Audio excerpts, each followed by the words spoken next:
ça y est, on y est. Première pêche de l'année 2020. Il est très tôt, c'est à peu près 5h30 du matin, même pas.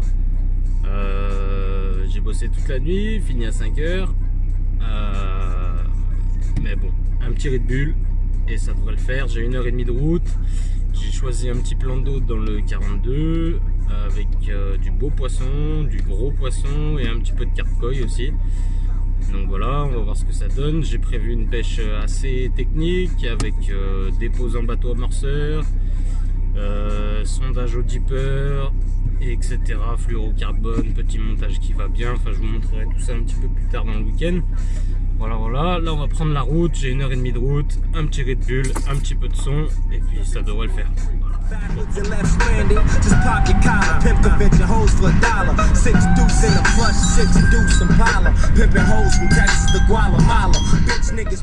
Et on est arrivé sur le poste. Comme je vous disais, il fait froid. C'est tout gelé par terre. Ça brille. Ça craque. Ça caille sévère. Voilà. Grand luxe pour ce week-end. Cabane. J'ai prévu le petit poêle à pétrole. Il devrait se mettre plutôt bien.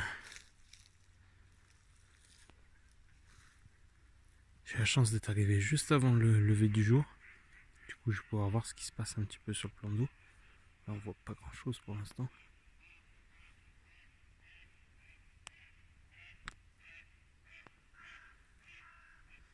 Voilà. Je vous reprends quand il fait jour, les copains. Et on fera un petit tour du poste. Allez, à tout à l'heure. Alors là, ça y est, j'ai déchargé toute la voiture. C'est encore très tôt. Il fait à peine jour. Juste assez pour voir un petit peu ce qui se passe. J'ai regardé un petit peu le plan d'eau d'un peu plus haut. J'ai une petite colline derrière le poste là. Je suis monté un peu en hauteur pour voir si je voyais quelque chose. Pas beaucoup d'activité. J'ai vu bouger un petit peu près des branches sur la berge d'en face, mais je suis pas sûr. C'était peut-être un canard qui a plongé, mais je l'ai pas vu remonter. Voilà.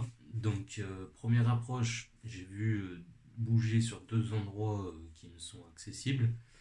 Donc je vais poser en bateau comme ça pour la première journée.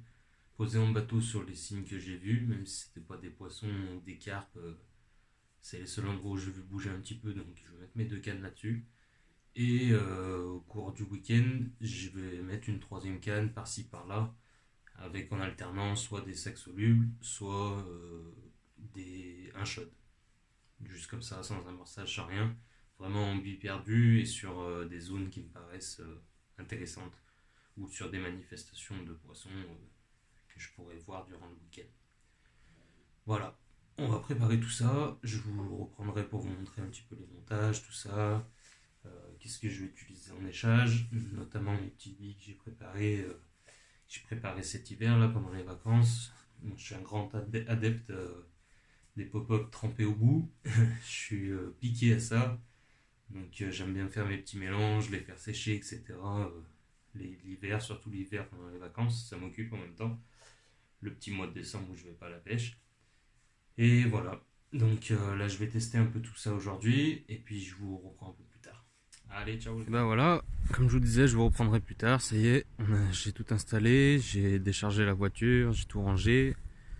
Pour l'instant, j'ai mis les cannes, j'ai déposé au bateau. Là, j'ai vu bouger un petit peu en face, là-bas, dans les branches là.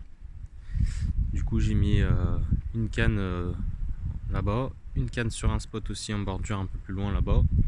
Et j'ai une canne en tête chercheuse avec un shot. Et voilà le petit campement pour le week-end. Qui s'annonce un peu froid quand même. Voilà. Là c'est encore un peu le bordel. Mais c'est bien sympa, le petit chauffage qui va bien, vu les températures. C'est un peu le bordel comme je vous avais dit. Cabane est bien sympa, c'est bien propre, dalle en béton. Du coup, ça protège un peu de l'humidité, c'est sympa. Et voilà. Et vue sur l'étang. Voilà. La partie là-bas, c'est la partie la moins profonde. Du coup, j'ai décidé de me mettre sur le poste 1 là, où j'ai la bombe de l'étang qui est au fond là-bas.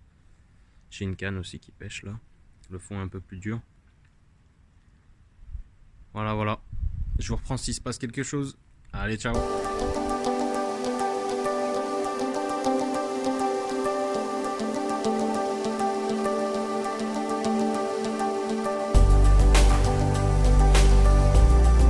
Comme je vous ai dit, je suis un grand fada des pop-up boostés.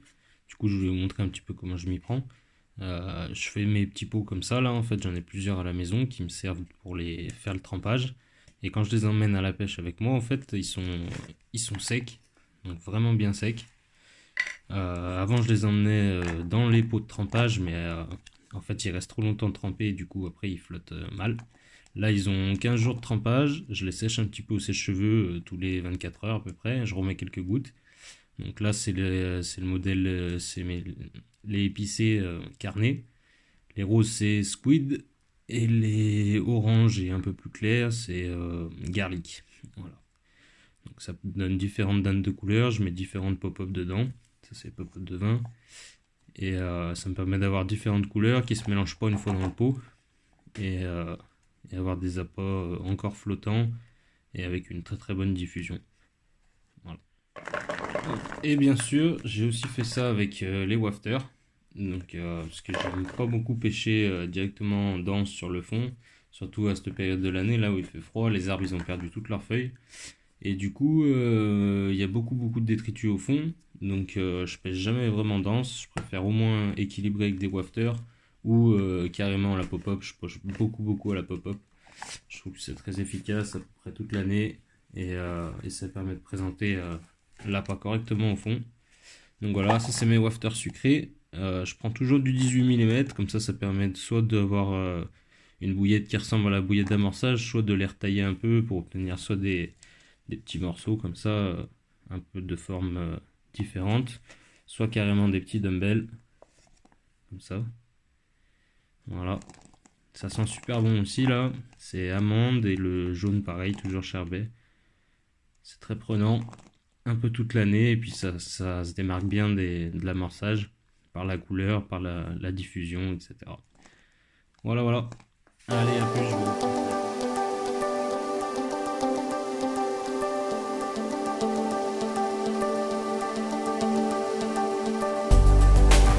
On est dimanche soir déjà.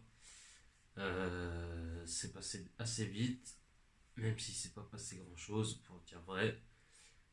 J'ai mon pote Lem qui m'a fait la surprise de me rejoindre samedi en fin de matinée. Donc il a passé la journée de samedi, là il a fait la nuit avec moi. Il a pas pêché, il m'a juste accompagné comme ça. J'avais un collègue aussi sur le poste d'à côté aussi qui arrivait samedi dans la matinée aussi. Ils étaient deux, ils sont partis aussi là en fin d'après-midi dimanche. Ils ont rien fait non plus. Quelques bips aussi dans la nuit comme moi, mais pas de poisson. Il a fait très froid la nuit de samedi à dimanche. Ça a gelé, à peine la nuit tombée, ça givrait déjà au sol et tout. Donc il a fait très froid, quelques bips dans la nuit, mais rien de, rien à signaler de plus. Changement de stratégie pour la fin d'après-midi, là, dimanche. Avec Clément, on a réfléchi un petit peu. Le bateau amorceur, c'est bien, mais bon, comme on disait, ça a un petit peu ses limites. J'arrive pas à me familiariser avec cette technique-là, c'est pas mon truc. J'aime bien lancer le plomb, j'aime bien sentir où il va, j'aime bien placer mes lignes sur des spots où j'ai confiance, etc. Du coup, même si ça faisait un peu de bruit, j'ai sorti la canne à marqueur, j'ai fait le tour de l'étang pour aller sonder de l'autre côté, pour voir si justement où je déposais en bateau c'était propre ou si j'étais dans de la merde, hein, clairement. Et en fait, j'avais deux cannes sur trois qui pêchaient pas vraiment bien. Le fond était vraiment plein de feuilles, c'était vraiment dégueulasse, même avec mes montages décollés, ça suffisait pas. Donc, du coup, j'ai trouvé deux nouveaux spots. Un toujours proche de la berge sur le côté de l'étang en fait. dans le cul de l'étang, la partie la plus profonde. J'ai la bombe de l'étang là qui est de ce côté-là. Et c'est la seule partie qui est vraiment à peu près propre où le plomb glisse bien, c'est assez lisse et après hop, ça gratte, il y a des petits cailloux. Donc là, j'ai une canne ici. J'ai pu amorcer du bord, j'ai fait un petit mélange, je vous montrerai demain l'amorçage. Je fais un petit mélange bien sympa que j'ai pu lancer à l'appel du bord. Ma canne de droite, elle pêche la pleine eau. J'ai réussi à trouver un petit quelque chose en pleine eau, là, un petit enchevêtrement de cailloux plus ou moins gros. C'est un peu plus loin, c'est un peu plus proche de la berge d'en face que de la mienne, mais ça reste en pleine eau. Là, vu que je pouvais pas amorcer, j'avais pas envie d'amorcer au second parce que j'avais déjà fait pas mal de bruit avec le marqueur et le plomb. Donc du coup, j'ai envoyé le bateau sans montage. J'ai laissé le marqueur, j'ai envoyé deux trois petits bateaux avec des asticots, du pelet, du maïs, etc. Je n'ai pas mis beaucoup, j'ai dû mettre 700-800 grammes maximum, sachant que c'était pour amorcer pour les derniers 24 heures. J'ai mis une canne là-dessus aussi, donc du coup la canne avec le Inch Stiff Rig, celle qui est un peu plus décollée, puisqu'en pleine eau, là, il doit y avoir un petit peu plus de merdouille sur les cailloux. Et ma troisième canne, j'ai décidé du coup de faire comme j'avais dit, je la relance toutes les 1h30, 2 heures maximum, avec soit un sac soluble, soit un shot, avec une petite pop-up bien boostée. Pour l'instant, ça a rien fait. Je croise les doigts parce que là, on est dimanche soir et ça gèle pas. Il fait beaucoup moins froid. Là, j'ai même pas encore allumé le chauffage ce soir, alors qu'hier, à peine le soleil tombé, on était en boule dans la cabane du poêle. Donc là, ce soir, il fait beaucoup moins froid. Les spots sont mieux trouvés, plus propres, ça pêche mieux. Donc on croise les doigts et on espère croiser la première carte 2020. Voilà, je vous reprends demain matin et j'espère avec un joli poisson. Allez.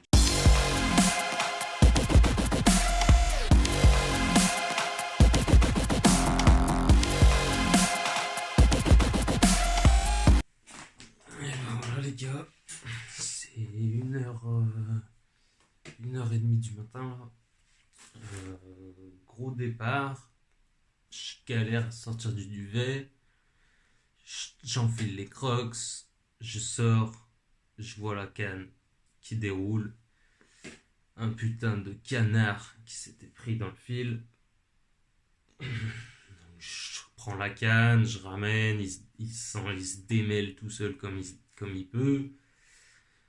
Je ramène la canne, je reclipe. Le souci, c'est qu'avec Clem, on avait été tellement précis que j'avais lancé.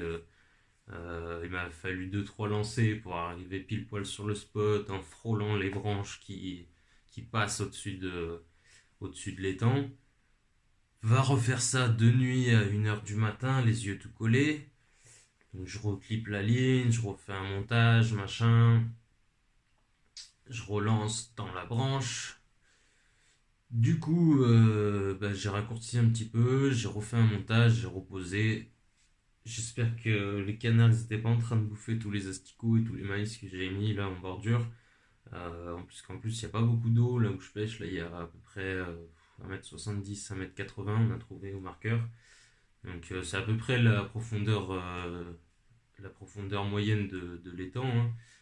Mais ce qui est intéressant de là, c'est qu'en fait, cette partie propre, elle est vraiment juste en bas de la petite cassure, parce qu'en fait, ça tombe assez vite. À quelques mètres du bord, il y a tout de suite 1m50. Et après, la pente, elle remonte assez vite en cailloux assez dur jusqu'au bord. Et là, moi, je suis juste après le tombant, en fait, là-bas dans le cul du lac.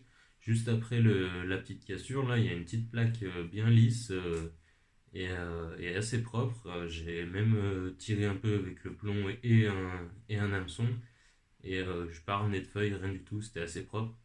Donc, je- c'est cette canne qui est partie. J'étais sûr, enfin, j'étais confiant pour cette canne. J'étais sûr que si ça déroulait, c'était celle-là qui allait partir. Et c'était un foutu canard. Donc voilà, j'ai la canne à reposer plus ou moins bien. Je vais retourner me coucher et puis je vais reprendre main s'il se repasse quelque chose. Pour la nuit, vu que les pop-ups ça joue surtout sur l'aspect visuel, et aussi olfactifs, puisque moi elles sont beaucoup boostées. Pour la nuit, j'aime bien aussi jouer à fond la carte de l'attraction et de la diffusion. Du coup, je passe sur un montage, surtout sur le spot de gauche, en fait, qui est un petit peu plus propre que les autres. Euh, je passe sur un montage fluoro avec un petit hameçon de 4. C'est un style white gape celui-là. Avec un petit cheveu souple en tresse très très souple et un tout petit cheveu. Voilà. Pour mettre juste un petit wafter et éventuellement un petit faux maïs si le wafter flotte pas assez comme je le veux. Moi j'aime bien qu'il repose à plat avec juste à plat comme ça, avec juste le wafter qui flotte au-dessus de l'hameçon. Ça camoufle parfaitement bien l'hameçon. Et puis comme on le voit quand l'appât est pris en bouche, l'hameçon se positionne tout de suite dans la bonne position. Donc ça c'est parfait. Un petit sinker au milieu pour bien plaquer le bas de ligne. Et toujours cette rigidité pour l'emmêlement qui permet de rester pêchant même si les blancs viennent taper un peu. Parce qu'en plus dans l'amorçage j'ai mis un petit peu d'asticot. Donc avec le bateau amorceur j'ai pu les poser assez précisément. Donc voilà. Donc pour toujours dans le but de rester pêchant et au-dessus du substrat du fond qui est quand même assez chargé en feuilles et en vase, etc. Je passe sur ce montage-là qui fait bien le taf aussi. C'est fait partie aussi de mes montages que j'utilise toute l'année. Donc voilà. Très très simple et très efficace. Comme vous l'aurez compris, j'utilise beaucoup des matériaux rigides pour mes montages. D'une part pour éviter de m'emmêler au lancer et deuxièmement pour éviter de m'emmêler s'il y a du blanc sur le poste comme je vous ai dit. Ça permet au montage de rester pêchant et même aussi comme on a pu le voir dans certaines vidéos sur YouTube, on voit que le montage il est aspiré un paquet de fois avant de piquer une carpe. Même des très bons montages avec des hameçons bien piquants, etc. Donc avoir un montage qui se replace quand il est déplacé, qui se remet en place et en position de marche, entre guillemets, euh, pour moi je suis plus confiant et je trouve que j'ai des meilleurs résultats depuis que j'utilise du matériau plus rigide. Voilà, donc au niveau des montages pour les pop-up, je vous ai montré tout à l'heure mon montage fluoro pour les wafters.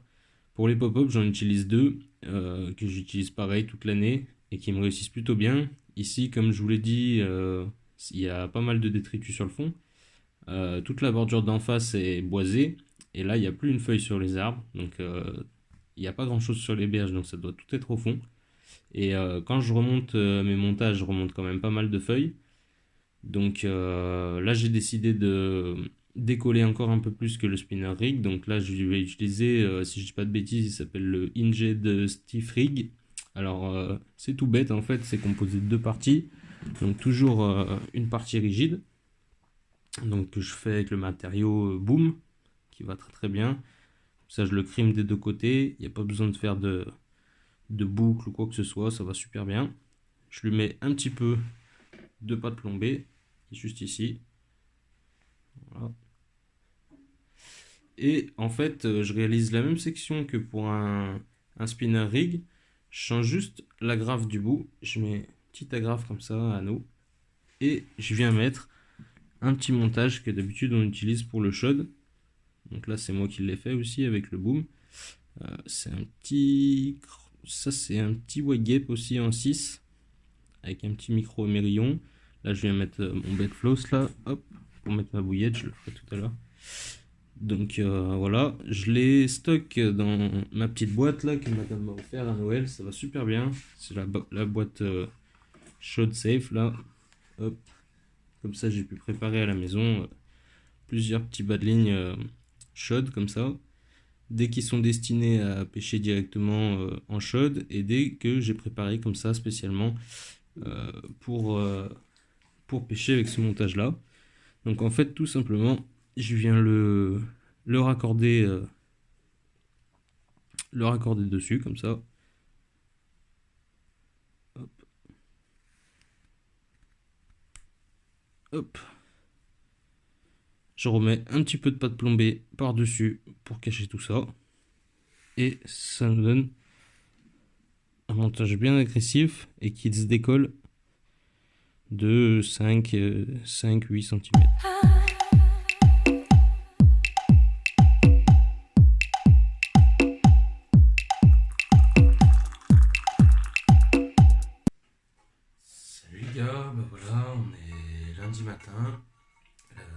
Rien d'autre à signaler depuis le canard. J'ai bien dormi, pas un bip, rien du tout. Pourtant il a fait beaucoup moins froid cette nuit. Là, c'est à peine gelé dehors, alors que samedi matin quand je suis arrivé c'était l'Antarctique. La nuit de samedi et dimanche pareil, ça a gelé vraiment dur et à partir de très tôt. Là cette nuit beaucoup moins froid, un peu humide mais beaucoup moins froid. Rien du tout, je pensais que ça allait peut-être mettre un petit peu les poissons en activité. Hier on a eu pas mal de soleil en fin d'après-midi et un peu de vent. Et non, rien du tout. Là j'ai eu le réveil assez tôt entre guillemets puisque le soleil n'est pas encore levé mais c'est que 7 heures. Je vais boire mon petit café, je vais essayer de voir un petit peu ce qui se passe sur le plan d'eau. Là ce matin ils annoncent une bonne couverture nuageuse jusqu'à peu près midi. Donc je vais attendre que le jour se taise, je vais voir si ça bouge un petit peu. Si ça, je vais relancer les cannes avec ce que j'ai préparé pour ce matin là sur mes spots que j'ai choisis hier. Je vais pas ramorcer, je vais juste remettre les cannes comme ça sur l'amorçage que j'ai fait hier. J'avais pas mis beaucoup, mais vu que j'ai pas eu de tirette ni rien, je vais rien remettre. Et si vers midi j'ai rien fait, ils annoncent un peu plus de soleil cet après-midi. Je pense que je vais tout remballer, tout ranger dans la voiture. Je vais garder que les cannes et le strict minimum. Et je vais faire le tour du plan d'eau. Je vais aller dans la pointe de l'étang. La zone de droite en fait du poste d'à côté, il n'y a personne là. Et en fait c'est beaucoup moins profond et la partie la moins profonde elle est bordée de sortes de buissons, de roseaux, etc. Et vu qu'ils annoncent un petit peu de soleil en début d'après-midi, j'irai peut-être faire un petit tour là-bas avec mes deux cannes, des petits pop-up, et voir s'il n'y a pas une carpe qui traîne proche des bordures là-bas dans le peu d'eau pour essayer d'attraper les rayons du soleil. Et voilà. Voilà un petit peu le programme pour cette dernière journée. Je m'attendais pas à faire un carton ce week-end au vu du cheptel parce que c'est quand même des poissons qui sont assez gros, qui sont pêchés toute l'année. Donc ils ont l'habitude de voir un petit peu tout et n'importe quoi. Là en plus on est en plein mois de janvier, il a fait très très froid. Donc voilà, grosse différence de température en plus entre la journée et la nuit, chose qui est pas très intéressante pour la pêche parce que du coup ça fige un peu les poissons. Et voilà quoi. Donc là je vais finir mon café en attendant qu'on y voit un petit peu quelque chose dehors. Et puis voilà, après je vais regarder un petit peu ce qui se passe, essayer de voir si je vois un poisson bouger, si je vois même du blanc, ou hier j'ai vu une petite chasse ça peut être un petit brochet ou je sais pas quoi à gauche là en bordure. Si ça se reproduit ce matin je mettrai peut-être une canne, ça veut peut-être dire que les blancs se réfugient là à gauche. Parce il y a la bombe de l'étang là où j'ai une canne et en fait à ma gauche j'ai aussi une petite sortie d'eau en fait, comme s'il y avait un trop plein. L'étang se vide, il part comme un petit ruisseau. Donc là j'ai vu hier une petite chasse de brochets ou de perches, je sais pas, mais en tout cas ça bougeait un peu là aussi hier. Donc peut-être que je mettrai ma troisième canne là avec mon sac soluble pile sous les branches là sur la bordure. Et puis voilà, je vous reprends dans la journée quand il fait beau, je vous referai un petit tour de l'étang quand il y aura un peu de soleil. Et puis voilà. Allez, à tout à l'heure les gars.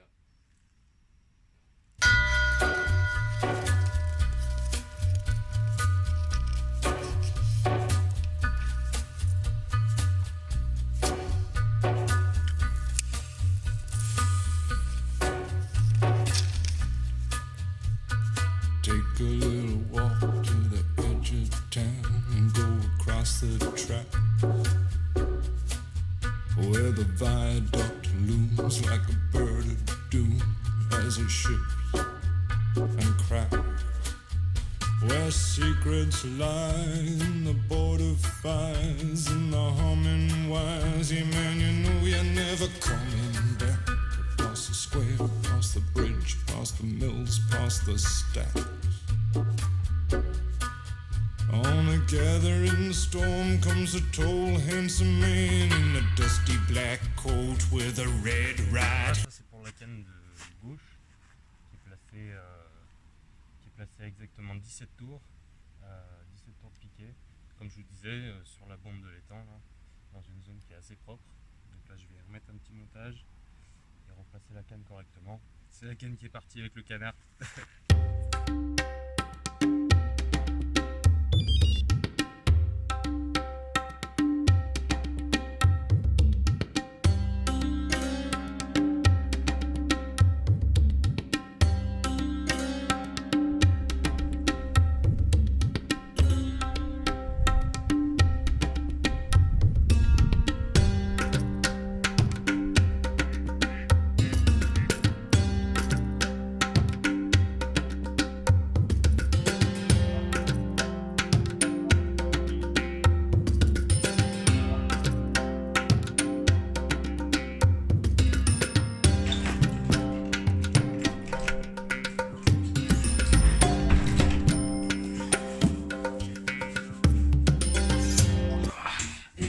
Quand même, voilà, comme vous avez pu le voir, ça a gelé quand même, alors plutôt en fin de nuit, parce que quand je suis sorti à 1h30 du matin là, avec le canard, ça avait pas encore gelé, mais là ça y est, ça a gelé un petit peu, beaucoup moins que les autres fois, là, que les autres jours, mais ça a gelé un petit peu, donc voilà. Les deux cannes sont replacées, il me reste plus que la canne, comme je vous ai dit, avec le sac soluble à replacer. Je vais me refaire un petit café, et puis je vais observer un petit peu ce qui se passe pour voir où la mettre, cette canne. Je vais voir, il n'y a personne sur le poste 1, donc je vais peut-être même la décaler un petit peu. Je vais voir ce qui se passe aussi plus loin.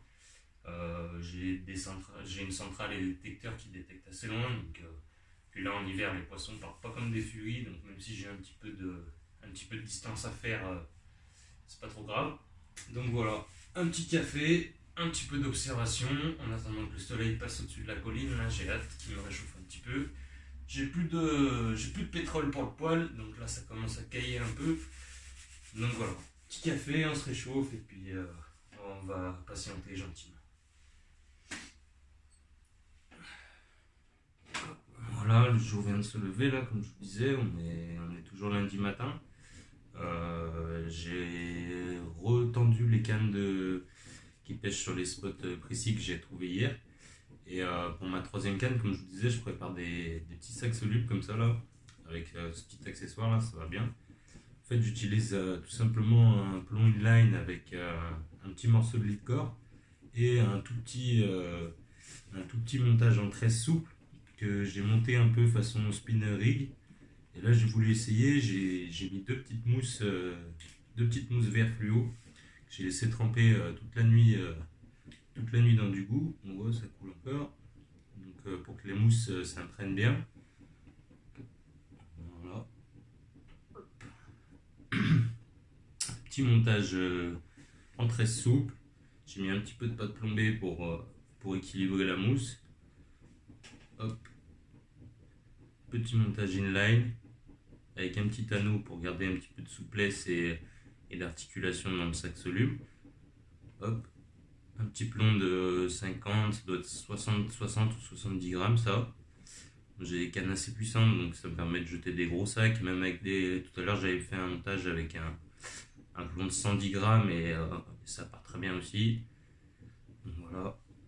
Et un petit leadcore, là j'ai choisi un leadcore marron assez foncé, c'est du Kligon Leader en fait de chez Nash. Là j'aime bien, il est sans âme de plomb et du coup ça se plaque quand même bien au fond et surtout c'est assez souple, ça épouse bien la forme du fond et puis il n'y a pas ces petits bouts de plomb là qui rebiquent et qu'il faut couper toutes les 5 minutes.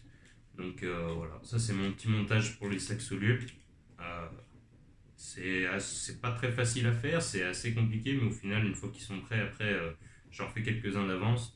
Et puis comme ça, j'ai plus qu'à refaire un sac une fois que j'ai changé lèche. Donc voilà, en hameçon, j'ai mis un petit curve shank en 6, ça c'est du 6.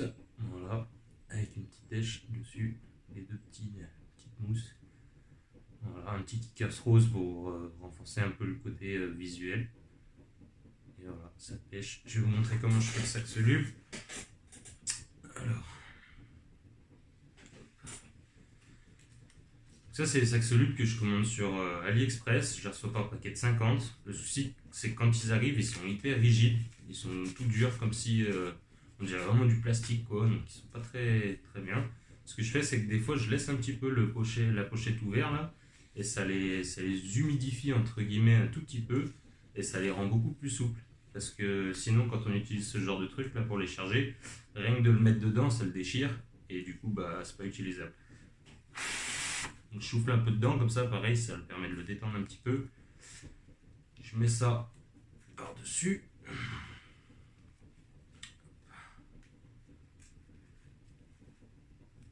Je mets ça par-dessus, si j'y arrive.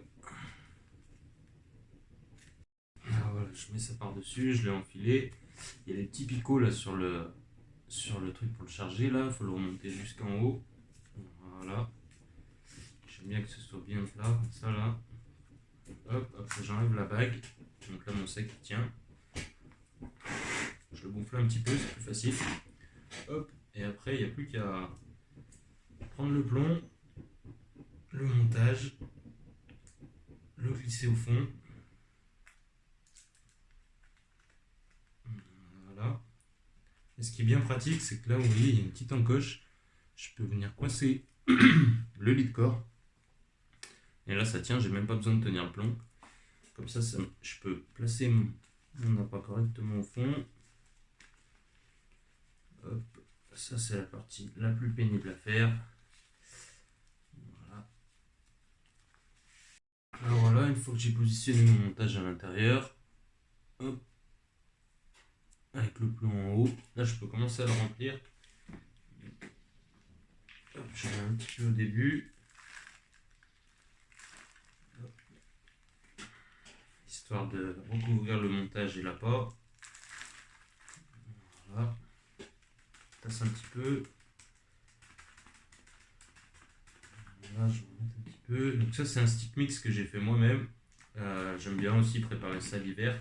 Là, c'est un petit mélange de billes broyées, de pelets en petit diamètre, farine, j'ai mis un petit peu de blédine, j'ai trempé avec différents goûts et surtout aussi, j'ai broyé pas mal de pop-up et de wafter que j'avais préparé l'année dernière et qui flottaient plus ou où les couleurs ne me plaisaient pas. Donc du coup, ça fait plein de petites couleurs, plein de petits morceaux de couleurs qui vont plus ou moins flotter et remonter dans les couches d'eau. Donc c'est plutôt intéressant. Voilà, une fois que je l'ai rempli jusqu'à peu près la hauteur du plomb, je vais me servir du plomb pour le tasser sans trop tirer sur le montage pour éviter que la pointe attrape quelque chose dans le sac. Donc voilà, je tasse bien. Hop. Là, je pose le plomb en plein milieu. Voilà, donc là, le plomb est posé dedans, bien au centre. Et là, je vais continuer à le remplir autour du plomb. Voilà. Là, j'avais peut-être mis un petit peu trop. Non, ça a l'air bien. Hop. Je laisse juste ressortir en fait la petite tétine du plomb. Voilà, qui dépasse à l'intérieur. Et une fois que le sac il est prêt comme ça là, il n'y a plus qu'à tourner. Donc je déclipse ça en appuyant bien. Je tourne. Ouais, j'en ai mis un petit peu trop.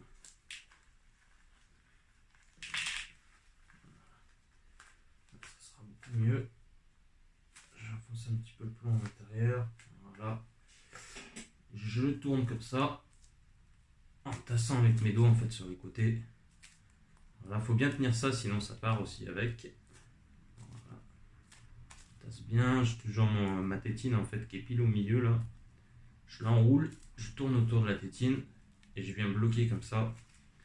Hop, 2-3 petits coups de langue. Et après on vient pousser à l'intérieur. Et ça nous fait notre petit sac soluble. Voilà, on va le fignoler un petit peu parce que je suis un petit maniaque. Voilà. Hop. Donc moi ce que je fais, c'est que là, ces petites languettes là sur le côté là, il y a les petites languettes, je les recolle sur elles-mêmes. Hein. Tac.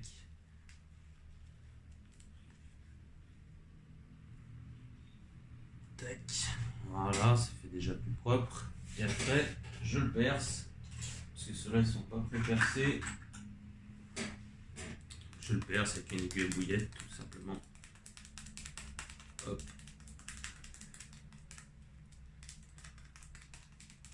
Et pour finir de le tasser correctement, pour avoir cet effet un petit peu explosif au fond de l'eau, là, quand le sac il va se dissoudre, le fait qu'il soit bien compact, ça va faire un peu un effet d'explosion au fond, et ça va éparpiller un petit peu mieux le sac. Ça va permettre aussi aux petites particules qui sont plus légères de remonter vers la surface, et du coup d'attirer les poissons qui passeraient aux alentours. Voilà. Pour les angles, une fois que j'ai percé, hop, je viens tasser un petit peu les angles, ça le rend un peu plus aérodynamique, ça se lance mieux. Voilà, là je vais mouiller les angles là que j'ai dégagés. J'utilise mon pouce, je mouille le bout de mon pouce, hop, et après on vient plaquer dessus.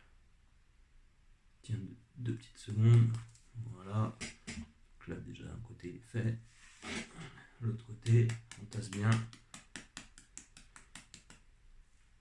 Voilà.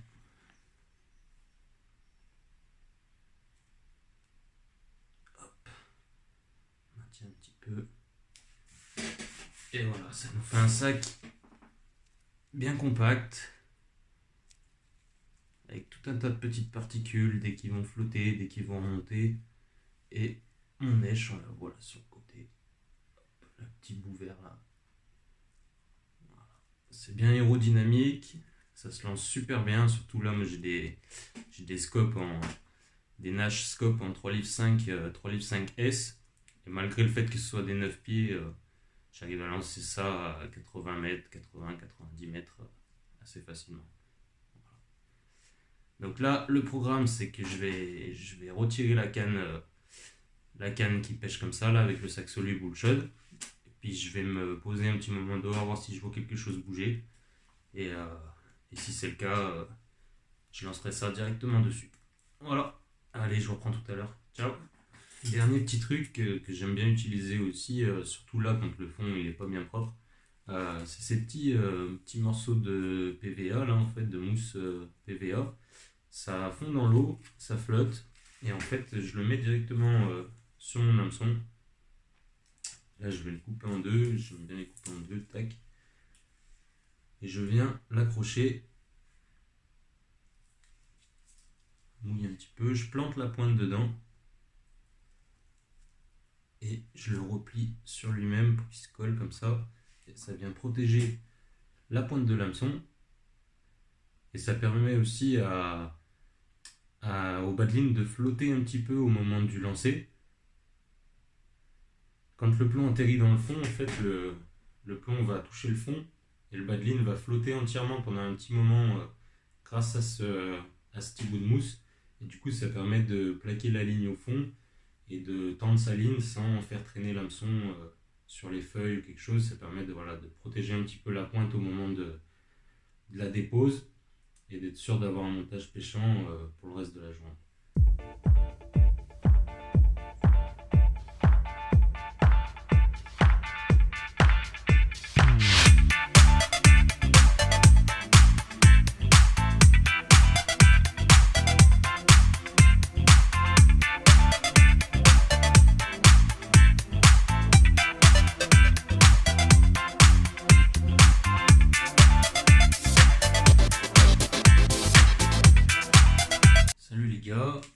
Et ben voilà, les 3 quintes sont replacées. Là, je fume mon café, j'ai regardé un petit peu pendant 20 minutes, une demi-heure.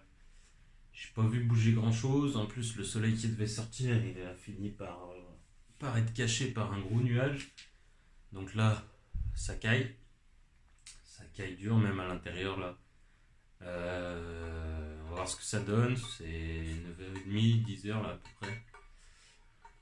toujours rien. Les cannes que j'ai posées plus tôt là, toujours rien non plus. Ça s'annonce compliqué. Donc on y croit encore un petit peu. Comme je vous ai dit, si ça donne rien là ce matin sur mes spots là, je remballerai et j'irai faire un tour dans la queue de l'étang là où c'est un peu moins profond. Même si pour l'instant j'ai pas vu bouger plus que ça non plus là-bas, donc même si c'est là-bas que le soleil tape en premier le matin. Donc voilà, je vous reprends tout à l'heure en espérant qu'il se passe un peu quelque chose. Et voilà, allez ciao. Voilà, on arrive en fin de matinée là, lundi. J'ai passé tout le reste de la matinée à tourner autour du plan d'eau là. Donc le soleil a bien fini par sortir. Ça réchauffe un petit peu, ça fait du bien malgré le froid.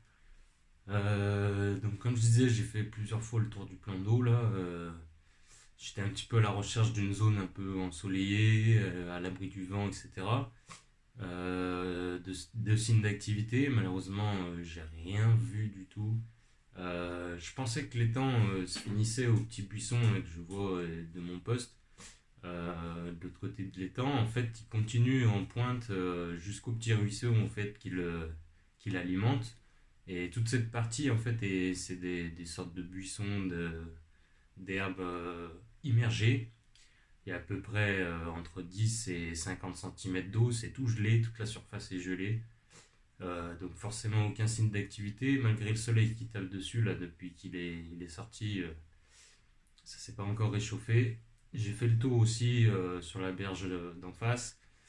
Il y a quelques obstacles qui me paraissaient intéressants, mais pareil, j'ai rien vu bouger du tout. Il n'y a rien qui me dit qu'il faut que je bouge et que je change de place. Je vais relancer la canne avec le petit sac soluble là. Je vais la décaler un petit peu plus loin là, dans des obstacles que j'ai vus où il y a l'air d'avoir un petit peu plus d'eau. C'est un petit peu la zone de transition entre la zone plus profonde et la zone moins profonde. Donc je vais essayer de la lancer jusque là-bas. Voilà, après je cherchais éventuellement pour pouvoir bouger, faire un petit peu de stalking sur la fin d'après-midi, enfin sur l'après-midi plutôt. Vu qu'il y avait un petit peu de vent depuis ce matin, je cherchais une zone à l'abri du vent et ensoleillée. Mais le vent, il n'est pas en continu, il n'est pas tout le temps dans le même sens, donc ça tourne, ça souffle par moment. Donc en fait, il n'y a pas vraiment de zone qui est à l'abri du vent tout le temps et au soleil. Donc pour l'instant, il n'y a rien qui m'indique que je dois changer mes spots. Je vais juste continuer à essayer de chercher un petit signe d'activité en surface, un saut, un remous, n'importe quoi. Qui peut m'indiquer la présence de poissons sur cette zone et essayer d'y redéposer mon sac soluble et voilà. Mais pour l'instant toujours rien. Je vais commencer à plier tout ce que j'ai plus besoin là, le bed, etc. Je vais tout charger dans la voiture, laisser que les cannes, que ce qu'il me faut pour pêcher, essayer de rester un maximum attentif à ce qui se passe sur l'eau et puis je vous reprends tout à l'heure, soit avec un poisson, soit pour faire le bilan du week-end. Alors voilà, je vous ai dit que j'allais vous montrer la petite poudre là, que j'aime bien utiliser, surtout l'hiver, pour ajouter un peu d'attraction autour de mon èche. Donc en fait, voilà, j'ai déjà préparé ma petite pop-up comme ça là, sur mon spinnery. Je le trempe juste un petit peu dans l'eau. Hop. C'est ce truc là. Top Shell, j'aime bien l'utiliser. Il y a riche en attractants, ça rehausse le goût, colorant rose et fameuse N-butyric poudre. Donc voilà, ça pue un peu, mais c'est surtout l'effet que ça fait sur la pop-up que j'aime bien. Ça lui met ce petit côté. Voilà, je mets dedans. Je secoue. Ça recouvre tout comme ça. Voilà. Et il n'y a plus qu'à retremper dans l'eau.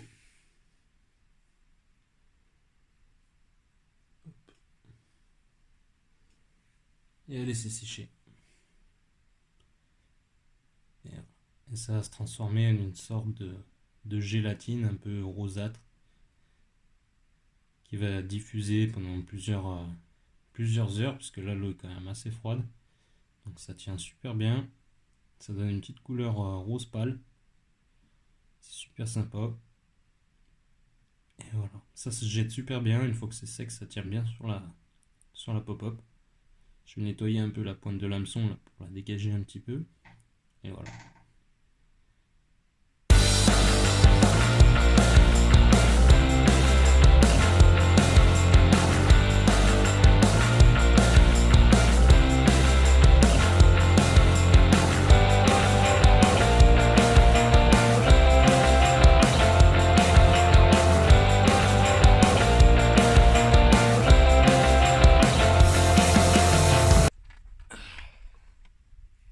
Et ben voilà les gars, la session tire à sa fin.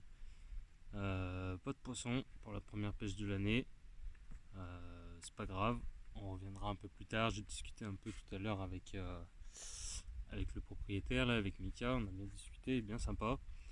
Je lui ai dit que je reviendrai à la belle période là, parce que là c'était un petit peu mort. J'ai rien vu du week-end, on n'a rien fait. Mes collègues qui étaient là aussi sur le poste d'à côté, ils n'ont rien fait non plus. Donc là c'est vraiment mort. En même temps il a fait vraiment très très froid. Moins 5 samedi matin, gelé à partir de 19h, 20h samedi soir. Donc vraiment pas des conditions idéales pour pêcher. J'ai pris l'air quand même, il y a quand même eu un peu de soleil, ça fait plaisir, j'ai pu faire quelques belles photos. Passer un petit peu de temps au bord de l'eau, première pêche de l'année, voilà.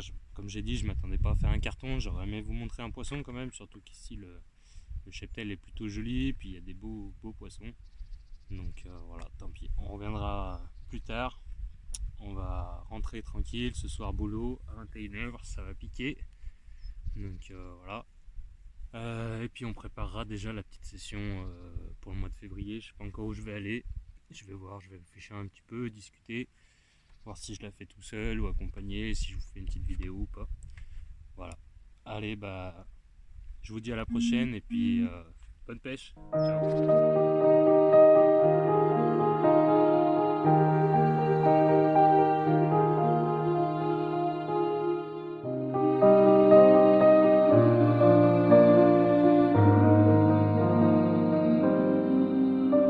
Les gars, ça y est, j'ai tout plié, j'ai tout rangé dans la voiture, c'est tout chargé. Là je vais démarrer, je vais y aller. Pas de poisson comme je vous disais, c'est pas bien grave. Là on va rentrer, passer un petit moment en famille et aller bosser. Et puis voilà. N'hésitez pas à liker, à partager si vous avez aimé cette vidéo. Partagez. Abonne-toi à ma chaîne si tu veux voir un petit peu la suite. Cette année, normalement, il devrait y avoir quelques vidéos un peu de ce genre-là, avec des poissons la prochaine fois, j'espère. Et puis voilà, je vous dis à bientôt et bonne pêche. Ciao, ciao!